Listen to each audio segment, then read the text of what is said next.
But we're going to turn now to politics, where Donald Trump is facing new criticism from members of his own party over racially charged comments he made about the judge overseeing a lawsuit regarding Trump University. Now, the presumptive GOP nominee repeatedly has said that Judge Gonzalo Curiel cannot be impartial because of his Mexican lineage. He, in fact, pushed that position yet again yesterday on Face the Nation with our John Dickerson.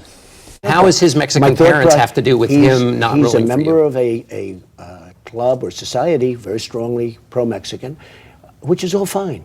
But I say he's got bias. I want to build a wall. If it were a Muslim judge, would you also feel like they wouldn't be able to treat you fairly because of that policy of yours?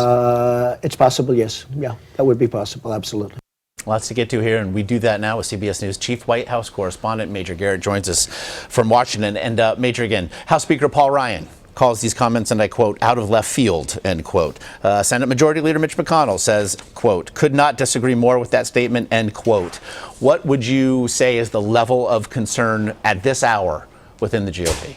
Well, not only that, but think about Newt Gingrich, former House Speaker, longtime confidant of Donald Trump and advisor to the Trump campaign, supportive of him generally, also very critical of Donald Trump. And Newt Gingrich said this morning they'll get beyond that, but Donald Trump called Gingrich out this morning, called his remarks, his criticism inappropriate. So not only do you have Republicans who have been sort of publicly uncomfortable with the idea of Trump, though nevertheless endorsing him grudgingly, people who were solidly in the Trump camp and have been for quite some time, and Gingrich fits that description perfectly, also critical of this, because it does two things, Josh. First of all, it casts Trump as someone who views someone's credentials in a high position, like a federal judge, at least partially through an ethnic prism. And if that ethnic prism is somehow something he's not comfortable with, that person is by definition disqualified.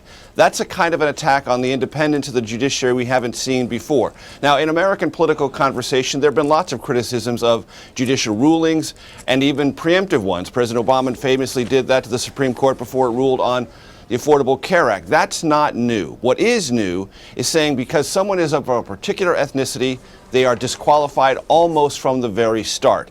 What Trump has here is a case that's brought him a lot of negative publicity. Remember, this is about Trump University, and a case that's not in every respect going his way. And so he attacks, as he frequently does, but in this case, it's a purely ethnic attack, not on the merits, which his lawyers say eventually will come down on Trump's side.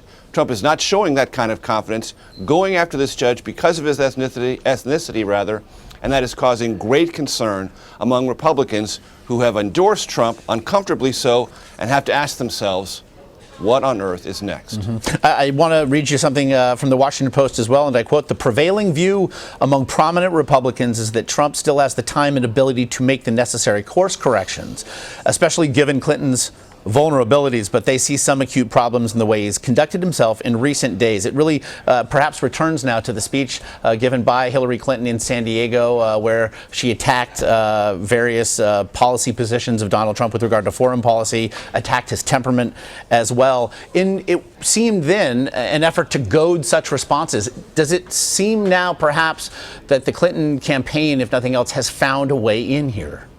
Well, the Clinton campaign is working on ways to get to Donald Trump and make him the central issue of the campaign. As we've discussed before, Josh, that is the Clinton strategy. Make Donald Trump the issue, disqualify him in as many different ways as they can think of, and make him the central question of the national campaign. And why, Josh, do we call it a national campaign? Because it involves a great number of component parts working together at the state and local level, supervised and managed and massaged by a national campaign. I bring all that up to say that right now, the Donald Trump campaign does not in any conceivable way look like or act like a national campaign. When Hillary Clinton criticized Donald Trump, how many Republicans rushed to his defense? I'm still trying to find one, okay? In a national campaign, all sorts of surrogates are standing ready on the ramparts to defend the presumptive nominee against whatever attack. That doesn't happen. Donald Trump was in California for 3 days. He didn't conduct a single fundraiser. I believe that's unheard of in modern presidential politics. California is the land of milk and honey when it comes to federal fundraising for national campaigns. Trump didn't put one together. They're way behind on national fundraising. They are well behind and way behind on putting together a Trump campaign ground game in the swing states. So for many reasons, not just what Trump says publicly that alarm Republicans who don't know exactly what to do with this kind of rhetoric, all the underlying fundamentals still are not there. Yes, in theory there is time, but every day wasted is one that puts Donald Trump and his national ambitions for the presidency a little bit behind the eight ball. In search of brick and mortar, to be sure. Major Garrett, as always, we appreciate the time.